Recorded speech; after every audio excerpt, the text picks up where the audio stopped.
Hi hello friends, welcome to back my channel. Today మనం చేయబోతున్న curries aloo curry and bagara rice ఎలా చేయాలో చూద్దాం. ముందుగా ప్యాన్ పెట్టి ఆయిల్ హీట్ అయిన తర్వాత చెక్క లవంగాలు వేసుకోవాలి. తర్వాత 1 చిల్లీ ఫ్రై అయ్యాక కొన్ని పోపు దినుసులు, కొంచెం కరివేపాకు వేసి బాగా ఫ్రై చేయాలి. తర్వాత మనం ముందుగా చేసి పెట్టుకున్న మసాలాను వేయాలి. కొంచెం పసుపు యాడ్ చేసుకోవాలి.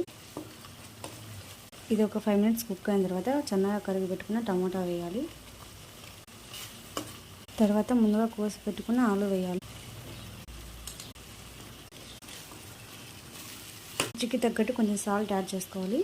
ఇంకా వాటర్ యాడ్ చేసుకోవాలి. ఫ్లేమ్ కొంచెం స్పీడ్ పెట్టేసి మూత పెట్టేసుకోవాలి.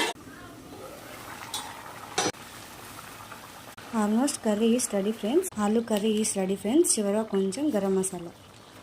Aloo curry ready friends. Bagara rice మరొక వీడియోలో చూద్దాం.